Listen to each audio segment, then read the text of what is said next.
कहानी शुरू होती है एक राइटर से जो अपनी नॉवेल का आखिरी चैप्टर पूरा करता है। उसी दिन उसे एक चिट्ठी मिलती है जो उसे उसकी ही लिखी कहानी के अंदर भेज देती है, और वो भी उस कैरेक्टर की बॉडी में जिसे उसने खुद एक विलेन का ट्रैजिक एंड दिया था। ट्रांसमिग्रेशन के बाद नाम हू ह्यून खुद को किसी अनजान सी जगह पर एक बेड पर पड़ा हुआ पाता है। उसे कुछ समझ नहीं आता, ना ये जगह ना ही खुद की बॉडी वैसी लग रही है। जब वो आईने के सामने जाकर देखता है तो उसे कुछ जाने पहचाने लेकिन घबराने वाले फीचर्स दिखते हैं। गहरे लाल बाल, हल्की सी चालाक मुस्कान और पतली आंखें जो कुछ भी जाहिर नहीं करती। उसी पल उसे समझ आता है कि उसने किसी और की बॉडी ले ली है, और वो है आर्सन अडेल, उसकी अपनी कहानी का सबसे ताकतवर विलेन। और परेशानी की बात यह है कि उसकी मौत बस कुछ दिन दूर है। अब अडेल की बैकग्राउंड की बात करें तो आर्सन फैमिली का खून मिला जुला है, आधा इंसानी आधा डेमोनिक। इन्हीं पावर्स की वजह से वो कभी एम्पायर की सबसे स्ट्रॉन्ग फैमिली में गिने जाते थे, लेकिन फिर 6 बड़ी फैमिलीज ने मिलकर इनको नीचे गिरा दिया। इस हिसाब से देखा जाए तो अडेल के विलेन बनने की वजह साफ है। उसने बदला लेने की कोशिश की लेकिन वो पूरी तरह से नाकाम रहा। यही वजह थी कि असली अडेल ने अपने ही राइटर को बुलाया था। अब कुछ ही दिन बचे हैं जब वो उन्हीं 6 फैमिलीज के नाइट्स के हाथों मारा जाएगा, बिना किसी इज्जत के। सबसे दिलचस्प बात यह है कि अडेल टैलेंट के मामले में पूरे नॉवेल के one of the most gifted characters में से एक है। उसकी पावर्स मेन कैरेक्टर्स से भी आगे हैं, लेकिन कहानी को ऐसे लिखा गया है कि वो चाहकर भी कभी हीरो को हरा नहीं सकता। और अभी की हालत तो ये है कि वो अपनी माना तक यूज नहीं कर पा रहा। काश हू यान को अंदाजा होता कि जो लिमिटेशंस उसने इस कैरेक्टर पर डाली हैं वो एक दिन उसी के लिए मुश्किल बन जाएंगी, तो शायद वो कहानी इतनी सख्त ना बनाता। इस टाइम सब कुछ विलेन के खिलाफ सेट है, और जब वो अपनी किस्मत को कोस रहा होता है उसे वही लेटर दिखाई देता है जिसने उसे इस दुनिया में भेजा था। असल में ये चिट्ठी उस असली अडेल ने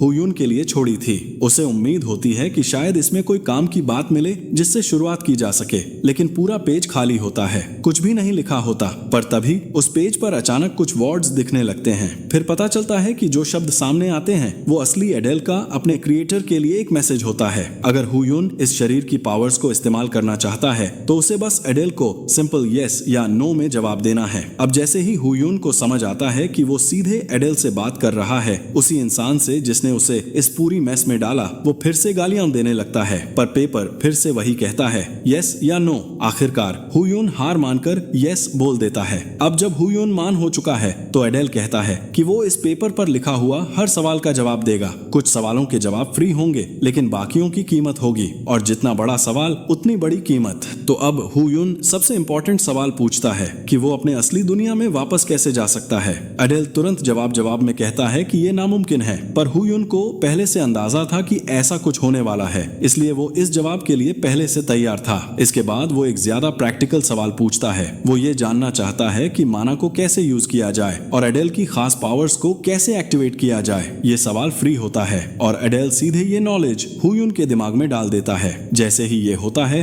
हू यून को अपने शरीर में माना की फीलिंग होने लगती है।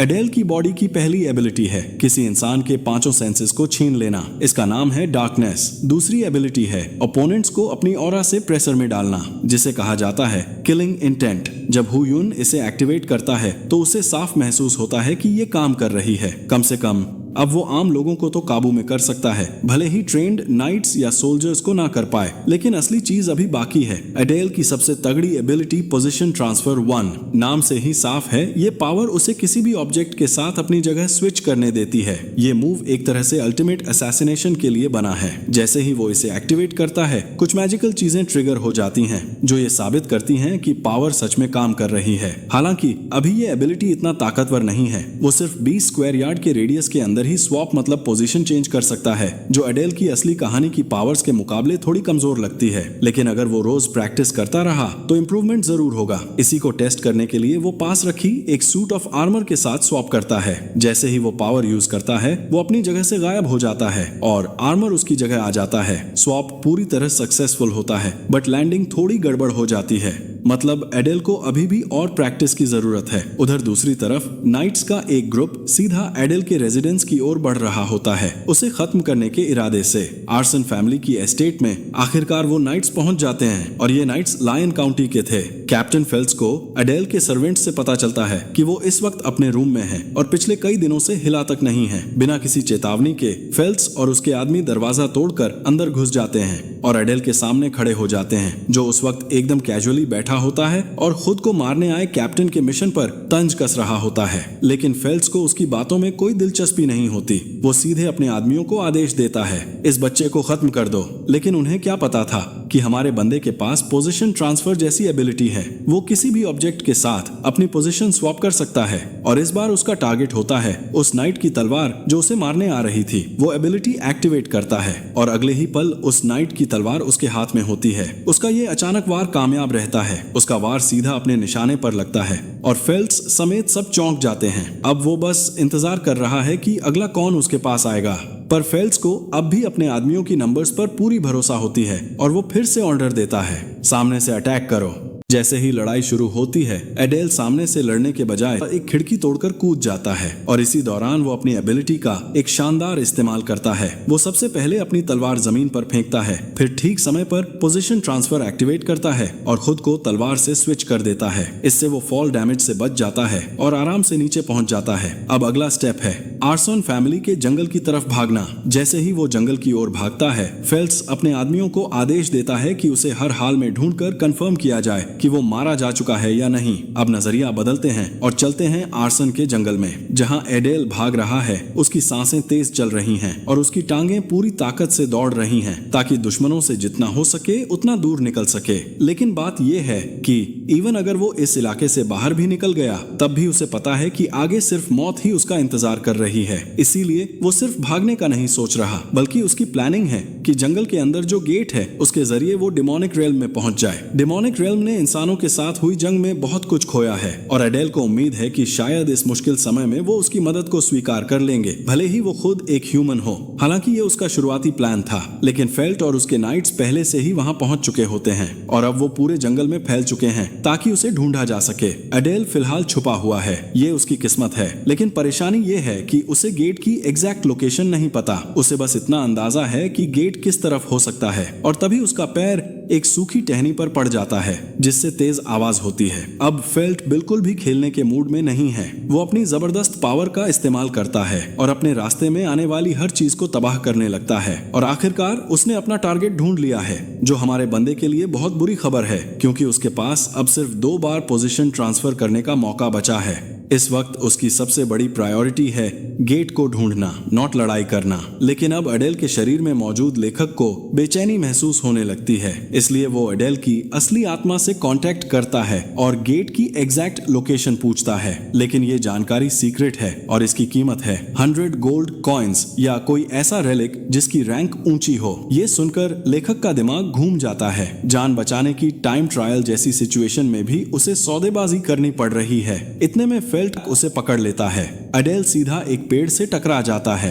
अब जब वो जमीन पर गिर चुका है तो वो बेरहम कप्तान अपनी तलवार निकालता है और पूछता है, क्या वाकई में ये घटिया विलन ये सोचता था कि सिर्फ भागकर जिंदा रह जाएगा? चेहरे पर एक डरावनी सी मुस्कान लाकर फेल्प्स वादा करता है कि आज एडेल की कहानी यहीं खत्म हो जाएगी। एडेल चोटिल है, लेकिन उसका जवाब पूरे कॉन्फिडेंस के साथ आता है। उसे बाकी कुछ पता हो या ना हो, बट एक बात वो जानता है कि उसे हर हाल में जिंदा रहना है। उसे महसूस होता है कि अब वो अपनी जिंदगी की आखिरी हद पर पहुंच चुका है, इसलिए वो अपना आखिरी दांव चलने के लिए खड़ा होता है। फेल्प्स को उसकी ये जिद बेवकूफी लगती है, लेकिन वो एक हाफ डीमन होते हुए भी अपनी फैमिली का गर्व बचाए खड़ा है, इस बात की रिस्पेक्ट करता है। इसके जवाब में एडेल याद दिलाता है कि ऐसे नाइट्स जो एक बच्चे पर झुंड में टूट पड़ते हैं, उन्हें डिग्निटी की बात तो करनी ही नहीं चाहिए।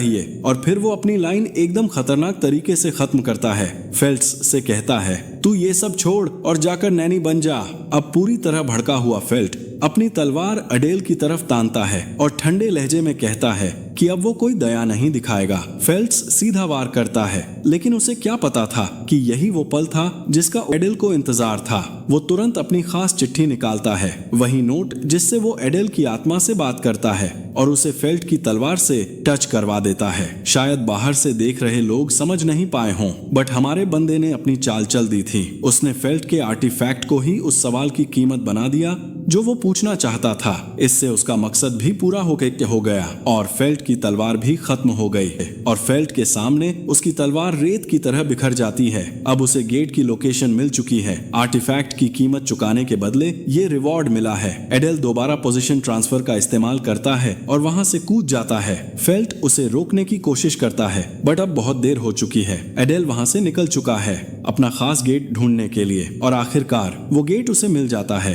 एक ऐसा गेट जिससे लाल और काली एनर्जी की टेंड्रिल्स निकल रही होती हैं। एडेल का मकसद अब पूरा हो चुका है लेकिन फेल्ट तो जैसे कोई कॉकरोच निकला। वो एक भारी लकड़ी का लट्ठ उठाकर एडेल की तरफ फेंकता है और वो सीधा उसके सिर पर लगने ही वाला होता है। तभी एडेल अपनी आखिरी पोजीशन ट्रांसफर का इस्तेमाल करता है। जाने से पहले वो ये कहकर जाता है एक दिन फिर मिलते हैं और फेल्ट वहीं खड़ा रह जाता है जल भुनकर। उसका टारगेट अब डेमोनिक रेल्म में पहुंच चुका है, एक ऐसी जगह जहां सिर्फ अंधेरा उसका इंतजार कर रहा है। अब कुछ वक्त बीत जाता है और हमें एडेल को अकेले बैठा हुआ देखते हैं जो मीट चबा रहा होता है। वो सोचता है कि उसे इस गेट पार इस डंजन के अंदर आए हुए कितना टाइम बीत चुका होगा। ये कोई नेचुरल डंजन नहीं है बल्कि इंसानों ने इसे बनाया है, वो भी किसी सीक्रेट डेमोनिक आर्ट से। इसके साथ ही यहाँ एक खास बैरियर भी है जो सामने से आने वाली किसी भी तलवार को डिफ्लेक्ट कर देता है। और फिर एक पत्थर का गार्डियन भी यहाँ मौजूद है जिससे ये डंजन और भी ज्यादा मिस्टीरियस लगने लगता है। ये स्टोन गार्डियन अकेले में ही बहुत ही खतरनाक वाइब्स दे रहा होता है और एडेल को अच्छी तरह से पता है कि अगर उसने बैरियर पार करके इससे भिड़ने की कोशिश की तो सीधा मरना पक्का है, इसलिए वो फिलहाल इससे रिलेटेड कोई प्लान नहीं बना रहा। फिर अचानक वो स्पेशल नोट जमाने लगता है और एडेल की असली आत्मा उसे राइटर से कनेक्ट करती है और उसे चेतावनी देती है कि उसने कीमत के रूल्स का उल्लंघन की है। असल में उसने फेल्ट की तलवार को जबरदस्ती कीमत की तरह यूज करने की कोशिश की थी। अब ये ट्रिक आगे काम नहीं करेगी लेकिन ये फर्स्ट टाइम था इसलिए उस पर कोई पेनल्टी नहीं लगी। उसी टाइम राइटर का ध्यान दीवार पर लगे एक अजीब से पत्थर की तरफ जाता है जो बाकी स्टोन से थोड़ा अलग दिख रहा होता है। वो जैसे ही उस पत्थर के साथ इंटरेक्ट करता है उसे समझ आता है कि एडेल की पावर्स की वजह से ही वो ऐसी चीजें देख पा रहा है। तभी एक सीधी आवाज उससे कहती है तुम्हारे पास इस फंक्शन को यूज करने का ऑथोरिटी नहीं है। एडेल को शक होता है कि ये पत्थर शायद बैरियर को डीएक्टिवेट करने की चाबी है लेकिन जब वो उसे यूज नहीं कर सकता तो अब उसे कोई दूसरा रास्ता निकालना होगा।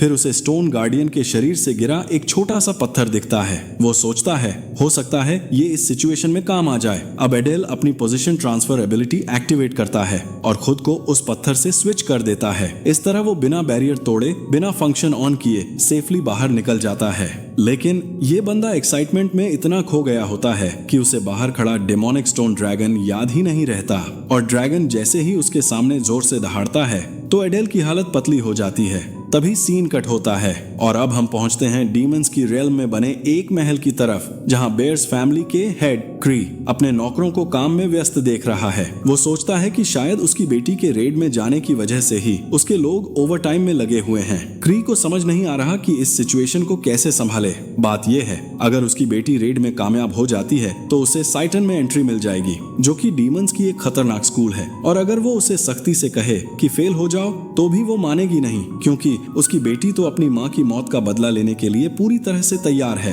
ह्यूमंस ने उसकी माँ को बेरहमी से मार डाला था और अब वो उसी दर्द को सीने में लिए बदले की आग में जल रही है। क्री एक पिता होने के नाते डर रहा है कि कहीं उसकी बेटी उस रूथलेस डीमन स्कूल में फंस न जाए जहां सब सर्वाइवल ऑफ द फिटेस्ट का रूल चलता है। तभी उसकी एक मेड दौड़ते हुए आती है और उसे किसी बड़ी परेशानी की जानकारी देती है। क्री अपने ख्यालों से डिस्टर्ब होने पर काफी गुस्से में आ जाता है। मेड डरते हुए माफी मांगती है और बताती है कि हिडन डोमेन में किसी अननोन इंसान की मौजूदगी का पता चला है। उस अननोन शख्स ने वहां का दरवाजा खोला है और एनर्जी ट्रेसेस भी मिले हैं। सब कंफ्यूज हैं क्योंकि उसकी आइडेंटिटी अब तक नहीं मिली, पर एक बात पक्की है, उस इंसान ने अंदर से उस दरवाजे के फंक्शन को एक्टिवेट करने की कोशिश की थी। क्री गहरे सोच में पड़ जाता है।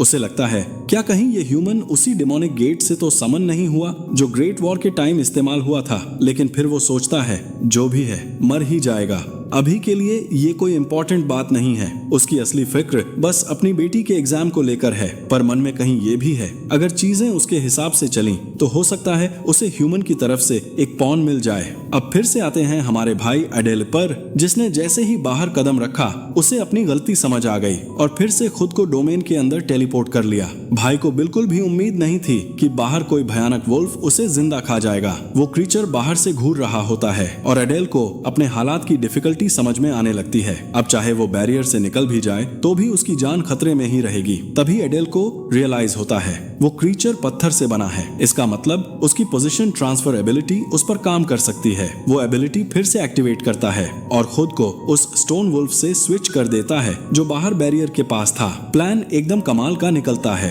एडेल खुद को सेफली इस बैरियर के पार ले आता है और उस मॉन्स्टर दूसरी तरफ फंसा देता है। उस वुल्फ को थोड़ी देर बाद समझ आती है कि वो ट्रैप हो गया है, लेकिन बैरियर को तोड़ने में नाकाम रहता है। एडेल फौरन भागता है एक रास्ता खोजने के लिए, पर तभी सामने आ जाता है अबिस का एक और भयानक क्रीचर, इस बार एक विशाल बग। एडेल को जल्दी ही समझ आता है कि हर लेवल पर एक मिशन है और ये बग तो पिछले वुल्फ से भी ज्यादा डरावना लग रहा है। पर एडेल बार बार अपनी पोजीशन ट्रांसफर एबिलिटी का यूज करता है, हर क्रीचर को बार बार ट्रैप करता जाता है और क्योंकि ये सभी नॉन लिविंग मटेरियल से बने हैं उसकी एबिलिटी बखूबी काम कर रही है। अंत में वो पहुंचता है हिडन डोमेन के फाइनल स्टेज पर। तभी एक आवाज गूंजती है जो उसे बधाई देती है कि वो आखिरी ऑब्स्टिकल तक पहुंच चुका है। ये आवाज सरप्राइजिंगली फ्रेंडली लगती है, खासकर एक ह्यूमन को देखकर। एडेल अंदाजा लगाता है ये तो बॉस रूम होगा और फिर जो वो देखता है वो सच में डरावना है। एक डेथ नाइट, उसके शरीर से निकलती एनर्जी, उसकी आर्मर की शाइन,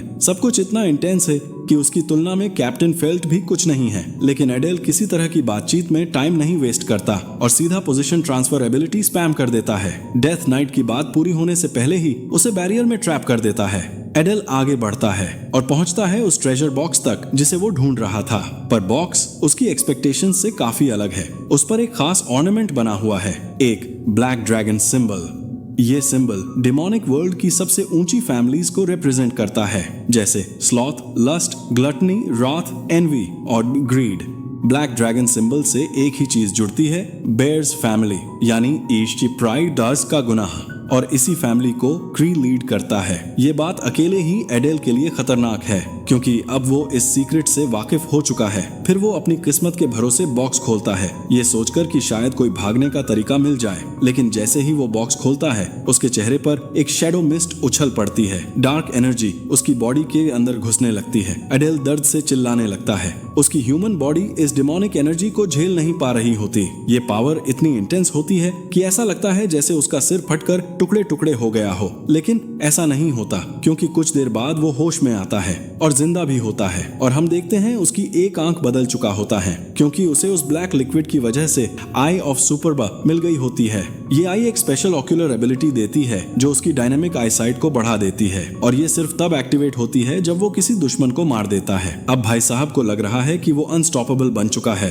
क्योंकि अब वो दर्जनों दुश्मनों से अकेले ही निपट सकता है। वो खुद ही अपनी डिसीजन से इम्प्रेस हो गया कि उसने डिमोनिक रियल माने का फैसला लिया और अब वो आगे की मुश्किलों के लिए खुद को मेंटली प्रिपेयर करने लखा सोचता है। चेस्ट के सामने एक बहुत ही बड़ा दरवाजा है। एडेल सोच में पड़ जाता है कि अब उसे क्या करना चाहिए क्योंकि जैसे ही वो बाहर निकलेगा वहां पहले से ही बहुत सी पावर्स उसकी जान लेने के लिए खड़ी होंगी। बाहर जाना मतलब सीधी मौत को इनवाइट करना। अब उसे कोई दूसरा रास्ता निकालना पड़ेगा। वो मजाक में सोचता है कि लाइट से भी तेज सरेंडर कर दे, लेकिन ऑब्वियसली वो भी काम नहीं आने वाला। असली इशू ये है कि एडेल आर्सन फैमिली से जुड़ा है और डीमंस को अगर ये बात पता चल गई तो उसकी तो वहीं खैर नहीं, तो वो फौरन अपने गले पर बना इंसिग्निया छुपा देता है। अब बात करते हैं उस डेथ नाइट की। भाई अभी भी बैरियर को तलवार से पीटते हुए चिल्ला रहे हैं कि हर हाइनेस आ रही हैं। एडेल को तो कुछ भी समझ नहीं आता कि ये कौन है। तभी उसे फाइनली ये समझ आता है कि हिडन डोमेन में वो रॉक बेड्स और जर्की क्यों पड़े थे।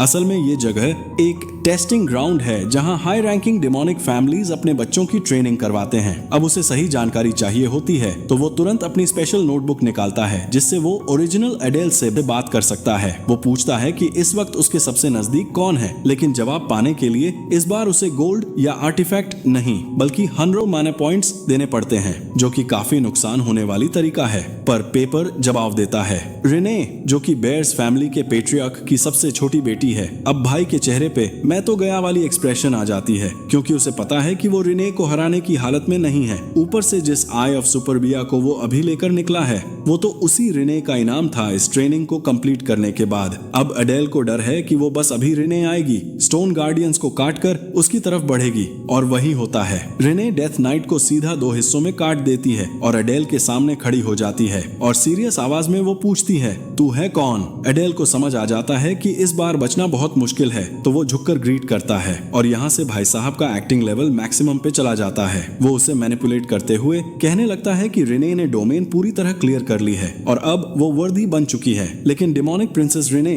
गुस्से आ जाती है और उसकी बातों से इम्प्रेस नहीं होती और यहाँ अडेल पसीने में भीगते हुए जान बचाने के लिए झूठ बोलता है। कहता है कि वो तो उसके पिता द्वारा भेजा गया बॉडीगार्ड है। उसे खुशी होती है कि रिने को अभी तक ये नहीं पता चला कि उसकी आई ऑफ सुपरबिया भी इस अडेल ने चुरा ली है।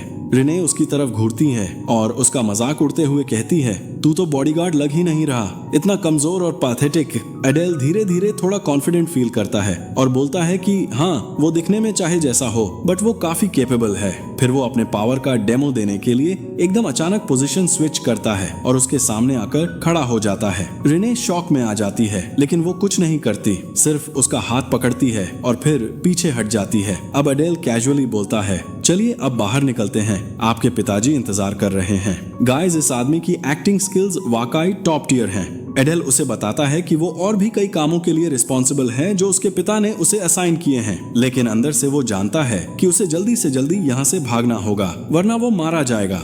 जैसे ही दरवाजा खुलता है रिने चौंक जाती है क्योंकि ठीक सामने उसके पिता खड़े होते हैं अपने पूरे टीम के साथ। क्री को पूरे सीन में कुछ अलग ही इंटरेस्ट आता है। वहीं अडेल की हालत टाइट हो जाती है क्योंकि अब उसे रिने के बाद उसके बाप को भी चूना लगाना है। अगर किसी ने भी उसकी सच्चाई पकड़ ली तो उसी वक्त उसका अंतिम संस्कार हो जाएगा। लेकिन सरप्राइजिंगली क्री अभी तक कुछ नहीं करता। वो बस अपनी बेटी से पूछता है कि क्या उसने डोमेन क्लियर कर लिया, और जब रिने हाँ में जवाब देती है तो पेट्रियार्क चुपचाप एडेल को अपने पीछे चलने के लिए कहता है। एडेल डरते डरते उनके पीछे चलता है और अब वो अपनी स्पेशल नोटबुक भी नहीं इस्तेमाल कर सकता क्योंकि उसके पास अब न माना बचा है न कोई और ऑफरिंग। बेयर्स फैमिली की ग्रैंड मैंशन में पहुंचकर क्री सबको अपने क्वार्टर्स में लौट जाने का आदेश देता है। एडेल अंदर से राहत की सांस लेता है, लेकिन तभी उसे एहसास होता है कि कुछ गार्ड्स उसकी निगरानी कर रहे हैं ताकि वो कोई उल्टा सीधा काम ना करे। अब क्री अपनी बेटी से मिलते हैं और बड़े गर्व से बताते हैं कि रिने ने फाइनल टास्क भी कंप्लीट कर लिया है। लेकिन फिर भी वो चाहता है कि रेने ट्रेनिंग स्कूल में दाखिल होने का फैसला पूरी तरह सोच समझकर ले। रेने पूरी तरह तैयार है और हाँ में जवाब देती है। क्री कुछ पल के लिए चुप हो जाता है, फिर उस इंसान के बारे में पूछता है जिससे रेने का इनाम वाले स्टेज पर सामना हुआ था। अपनी उस टक्कर को याद करते हुए जब उस लड़के की ताकत ने उसे चौंका दिया था, रेने कहती है कि वो इंसान काफी ताकतवर है। ये सुनकर पेट्रियार्क बहुत खुश होते हैं और उस मिस्टीरियस इंसान में दिलचस्पी लेने लगते हैं। बातचीत खत्म करने से पहले वो अपनी बेटी के सैटन स्कूल में दाखिले को मंजूरी दे देता है, लेकिन जहाँ तक क्री की बात है वो अपनी बेटी से ज्यादा उस इंसान से प्रभावित है जिसने अकेले डोमेन को क्लियर कर दिया, और तो और उसने आई ऑफ सुपरबिया पर भी कब्जा कर लिया। और हाँ, इसका मतलब है कि क्री अब जानता है कि ये चीज अब हमारे बंदे के पास है। अब ये सारे इशारे एक ही तरफ इशारा कर रहे हैं। क्री इस इंसान को अपने फायदे के लिए इस्तेमाल कर सकता है। उधर हमारा बेखबर लेखक यही सोच रहा है कि उसे और कितनी देर इंतजार करना पड़ेगा। आखिरकार उस इंसान को पेट्रियर्क के कमरे की ओर भेजा जाता है। जब वो क्री के सामने पहुंचता है तो क्री उसे एक डरावनी नजर से घूरता है। अडेल पहले ही डरा हुआ है और सोच रहा है कि अब क्या होने वाला है। वो पूछता है कि क्री ने उसे मार क्यों नहीं डाला। क्री हल्की सी मुस्कान के साथ उसे गालियां देने लगता है अपनी बेटी को इतनी बुरी तरह से बेवकूफ बनाने की हिम्मत करने के लिए। फिर वो इतनी भारी औरा छोड़ता है कि अडेल उसी वक्त झुकने पर मजबूर हो जाता है। इसी दौरान अडेल महसूस करता है कि शायद क्री उसे मारने का इरादा नहीं रखता और क्री को उसका ये अंदाजा बड़ा मजेदार लगता है। फिर वो दबाव हटा लेता है जिससे अडेल थोड़ी राहत महसूस करता है, लेकिन अंदर से अब भी घबराया हुआ है। क्री उसकी समझदारी से प्रभावित होता है और उसका नाम पूछता है। अडेल सिर्फ अपना नाम बताता है बिना वह अपने परिवार का जिक्र किए। अब पेट्रियार्क अपनी डेमोनिक ताकत से उसके शरीर को कंट्रोल करता है। इस वक्त हमारा बंदा पूरी तरह कंफ्यूज है। उसे समझ ही नहीं आ रहा कि ये आदमी उससे चाहता क्या है। तभी क्री उसे अपना मुंह खोलने का हुक्म देता है। है। थोड़ा रुककर वो कहता है कि बस उसे वही कहानी सुनाते रहना है जो वो उसकी बेटी को सुना रहा था। और उसी वक्त एक काली सांप उसके मुंह में घुस जाती है, जिससे एडेल को तकलीफ हो रही होती है। क्री उसे याद दिलाता है कि उसके अंदर डाला गया जहर अगर वो कभी झूठ बोलने की कोशिश करेगा तो तुरंत उसकी जान ले लेगा। एडेल तो अपने शब्दों पर ही घुट रहा है और क्री एकदम कूल अंदाज में कहता है कि वो उसे आगे रहने के लिए एक बढ़िया सी जगह दे देगा। इस एकतरफा मुकाबले का अंत होता है और एडेल को समझ नहीं आता कि अब वो क्या बोले।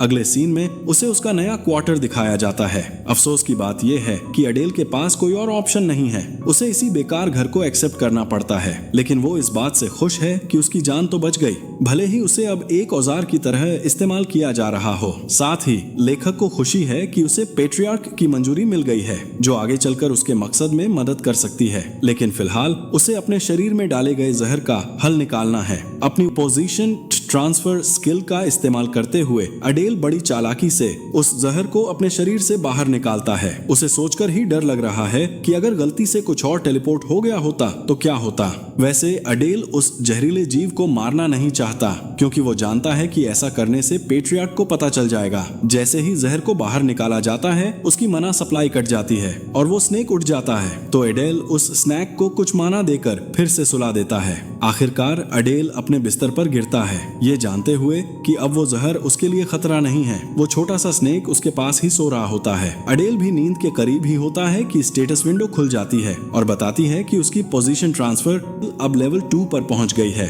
लेकिन अब इसकी माना कंजम्पशन काफी ज्यादा हो गई है। अब एडेल सोच में पड़ जाता है, क्या कोई तरीका है जिससे वो अपनी माना पावर बढ़ा सके, ताकि वो इस कहानी के मेन कैरेक्टर्स के सामने टिक सके। और फिर उसे पता चलता है, हाँ एक तरीका है। अब सीन कट होता है। रेने के बिना किसी एक्सप्रेशन वाले चेहरे पर वो एडेल की मौजूदगी से बिल्कुल भी खुश नहीं है और ये पिछले 3 दिन से रेने पर नजर रखे हुए है, लेकिन अब तक कोई बातचीत नहीं हुई। लेखक सोचता है कि शायद पहले रेने का नेचर थोड़ा नरम रहा होगा, लेकिन अपनी माँ की मौत ने उसे कोल्ड और रूथलेस बना दिया है। बेचारा लेखक, उसे भी रेने के लिए अफसोस होता है। फिर पेट्रियार्क के नौकर एडेल और रेने दोनों को बुलाते हैं, क्योंकि क्री ने उन्हें बुलवाया है। एडेल को लगता है कि ये बुलावा रेने के सैटन डेमोनिक स्कूल में दाखिले से जुड़ा है।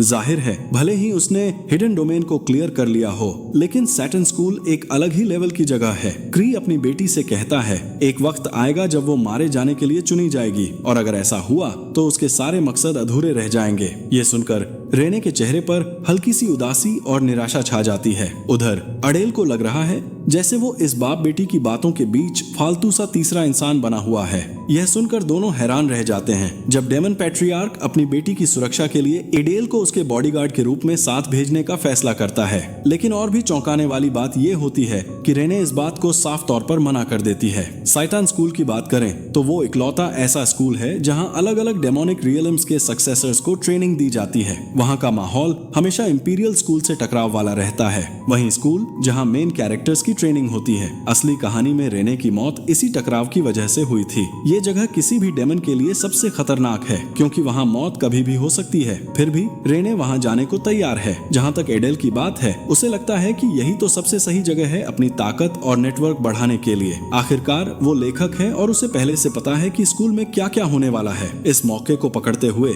एडेल भी वहाँ जाने की हामी भर देता है, बट उसके पास एक आखिरी रिक्वेस्ट होती है। वो रिक्वेस्ट माना से जुड़ी होती है, जिसे सुनकर डेमन पैट्रियार्क मुस्कुराता है, क्योंकि उसे लगा था कि इंसान जरूर जहर से बचने की कोई डील करेगा। अच्छी बात यह है कि क्री को अब तक ये पता नहीं चला कि एडेल ने अपने शरीर से जहर पहले ही निकाल दिया है। क्री उसे कोसते हुए भी उसकी रिक्वेस्ट पर सोचने लगता है। अब जब वो दोनों अकेले हैं, एडेल सोचता है कि डेमन पैट्रियार्क माना से जुड़ी कौन सी टेक्निक उसे देगा। क्री बताता है कि ये जो खजाना वो देने वाला है वो उनके खानदान की स्पेशल टेक्निक है, इसलिए ये बात पूरी तरह सीक्रेट रखी जानी चाहिए। उसे पता है कि इंसान की माना बहुत ही कमजोर होती है, इसलिए वो उसे एक ऐसा तरीका देने वाला है जिससे वो जिंदा रह सके। क्री अपनी डेमोनिक एनर्जी को चैनल करता है और बोलता है कि वो इस इंसान को उनके खानदान की कल्टीवेशन टेक्निक सिखाएगा। ये बात सुनकर एडेल दंग रह जाता है। डेमन पैट्रियार्क अब डेमन गॉड से प्रार्थना करता है कि वो इंसान को डेमन की ताकतों से नवाजे। उसकी प्रार्थना पूरी होते ही उसका शरीर बैंगनी डेमोनिक एनर्जी से घिर जाता है। क्री को ये देखकर खुशी होती है कि एडेल इतनी ज्यादा ताकत के बावजूद भी बिल्कुल ठीक खड़ा हुआ है और अब एडेल को पता चलती है कि इस तकनीक की मदद से वो डायरेक्ट डीमन गॉड से माना ले सकता है। इसी दौरान क्री नोट करता है कि इस इंसान के परिवार का कुछ न कुछ रिश्ता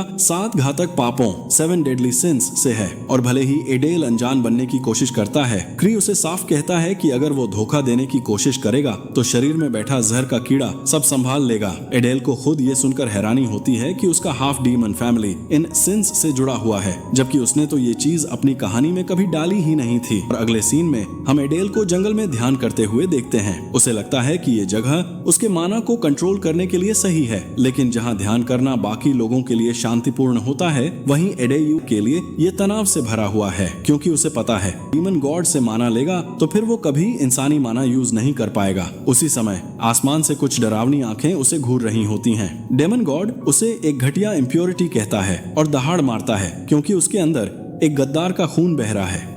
ये फनी है कि एडेल कभी कभी बहुत शार्प होता है और कभी बहुत कम अक्ल। वो डेमन गॉड से पूछ बैठता है कि क्या वो सच में इस दुनिया के डेमनों का रक्षक है। डेमन गॉड, जो कि गॉड ऑफ प्राइड के नाम से जाना जाता है, कहता है कि अगर वो चाहता तो एडेल अब तक मर चुका होता, लेकिन अजीब बात है कि वो इस इंसान के लिए एक अजीब सा अपनापन महसूस कर रहा है। यही वजह है कि वो इस इंसान को मदद देने के लिए तैयार होता है।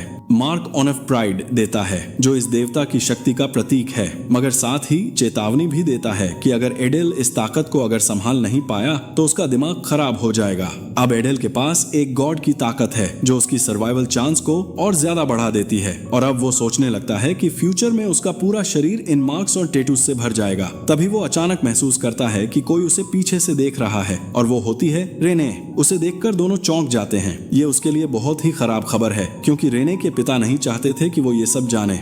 वो फुसफुसाती है, डार्क प्रीस्ट।